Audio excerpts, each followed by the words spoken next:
Halo anak Jakarta, sudah di akhir pekan nih. Waktunya Jakarta mengajak kalian berkeliling Jakarta. Tapi mumpung masih di suasana Idul Fitri, tim Jakarta mau mengucapkan dulu Selamat Hari Raya Idul Fitri. Mohon maaf lahir dan batin ya. Oke, sekarang langsung saja yuk kita jalan-jalan virtual ke lokasi yang pertama.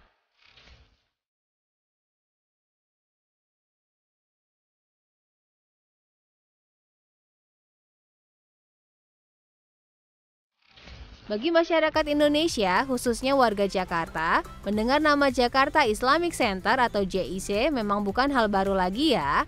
Bahkan banyak masyarakat yang juga mengenal masjid ini sebagai pusat pengkajian dan pengembangan Islam. Tidak heran jika banyak umat Islam baik dari dalam ataupun luar Jakarta, bahkan luar negeri yang datang ke JIC di Jalan Keramat Jaya, Koja, Jakarta Utara ini untuk melakukan kegiatan ibadah ataupun pendalaman agama Islam. Tapi siapa yang menyangka nih anak Jakarta? Di balik besarnya nama Jakarta Islamic Center, ternyata tersimpan sejarah kelam di dalamnya loh. Nah, bagi anak Jakarta yang belum mengetahui, tim Jakarta akan menceritakan sejarah singkat berdirinya JIC. Dari cerita Kepala Subdivisi Pengkajian dan Pendidikan JIC, Paimun Akarim, sebelum menjadi pusat kegiatan agama Islam seperti sekarang ini, dulunya wilayah ini merupakan lokasi resosialisasi atau Lokres Kramat Tunggak, Tanjung Priok, Jakarta Utara.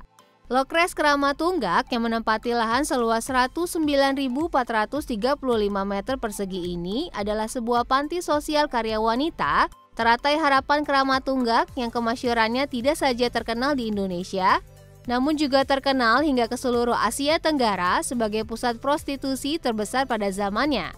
Dari awal Lokres ini dibuka pada 1970-an hingga menjelang penutupannya pada 1999, jumlah wanita tunasusila atau WTS yang menjadi binaannya terus bertambah hingga mencapai 1.615 WTS.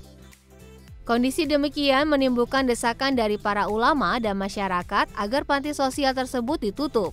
Hingga akhirnya pada 1998 dikeluarkan SK Gubernur DKI Jakarta tentang penutupan panti sosial tersebut selambat-lambatnya akhir Desember 1999.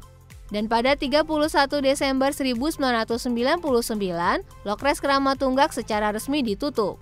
Memasuki tahun 2000, lahan Kramat Tunggak sudah dinyatakan bersih dari pemukiman Lokres. Kemudian Gubernur DKI Jakarta Sutioso melihat pada masa itu masyarakat selalu melakukan demo terkait umat Islam. Dari isu itulah Sutioso menilai bahwa lokasi yang dulunya kelam harus dihilangkan dan dikembalikan kepada fungsinya terutama bagi umat Islam.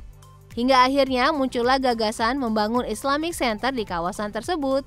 Bahkan untuk memperkuat ide dan gagasan pembangunan tersebut, dilakukanlah studi komparasi ke Islamic Center di Mesir, Iran, Inggris, dan Perancis. Jakarta Islamic Center disiapkan di atas lahan seluas 10,9 hektar. Rancangannya sendiri memenuhi 4 kebutuhan, yaitu fasilitas peribadatan, fasilitas sosial budaya, fasilitas penunjang, serta fasilitas pendukung. Dari fungsi-fungsi yang dilayani di komplek ini, peribadatan merupakan kegiatan utamanya. Oleh karena itu, Masjid JIC dibangun terlebih dahulu dengan tujuan sebagai landmark kota Jakarta. Sementara fasilitas lainnya mengikuti. Akhir 2001 dibangunlah Masjid JIC berdasarkan rancangan arsitek Muslim senior tanah air Ahmad Numan. Dan pada 6 September 2002, masjid ini memulai kegiatan pertamanya yaitu sholat Jumat yang dihadiri Gubernur DKI Jakarta Sutioso yang juga meresmikan fasilitas masjid pada 4 Maret 2003. Masjid Megah JIC berdiri di atas lahan seluas 2,2 hektar dan bisa menampung sekitar 20.680 jamaah. Jika anak Jakarta memasuki masjid, mungkin akan merasa ada yang berbeda dari Masjid JIC ini dengan masjid pada umumnya. Perbedaan tersebut terletak pada tiang penyangga anak Jakarta. Masjid ini memang dibuat tanpa tiang penyangga, memiliki bentangan ruang utama sebesar 66 meter, dan merupakan masjid tanpa tiang penyangga terbesar se-Asia Tenggara loh. Arsiteknya sendiri membuat masjid tanpa tiang ini terinspirasi dari hadis Nabi agar jamaah sholat hendaknya merapatkan saf dan lurus. Hal menarik lainnya dari masjid ini akan anak Jakarta temukan jika melihat ke bagian atas atau kepala bangunan. Di sana anak Jakarta akan melihat dudukan kubah. Kubah sebagai elemen klimaks bangunan tidak diletakkan langsung pada badan, tetapi pada bagian leher atau transisi. Masih di bagian atas masjid, anak Jakarta juga akan melihat 12 lampu gantung berbentuk kipas Betawi memutari ruangan sholat utama. Walau sangat kental dengan suasana ala Timur Tengah, namun dekorasi masjid ini tetap memasukkan unsur Betawi loh.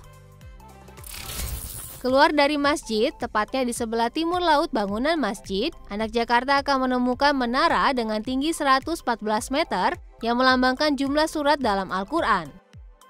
Selain sebagai tempat mengumandangkan azan, menara tinggi menjulang ini berfungsi sebagai landmark lingkungan sekitar Jakarta Islamic Center.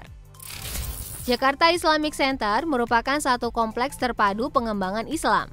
Oleh karena itu, aktivitas yang dijalani juga tidak hanya terfokus pada aktivitas peribadatan saja, tapi juga melingkupi aktivitas sosial budaya dan pendidikan, serta aktivitas bisnis dan perkantoran. Zona sosial budaya dan pendidikan berkaitan dengan berbagai kegiatan sosial, pendidikan, studi Islam, dan tentunya masih berkaitan dengan keagamaan. Di zona ini juga dilengkapi fasilitas seperti ruang perpustakaan, teater terbuka, serta beberapa ruang kelas untuk menampung kegiatan pendidikan.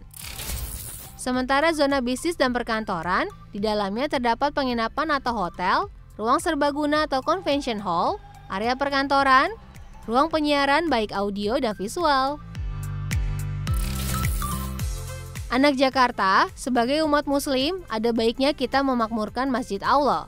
Namun bukan hanya sekedar membangun, memperindah, dan memperkokoh bangunannya saja, namun juga melakukan banyak-banyak kegiatan ibadah di dalam masjid.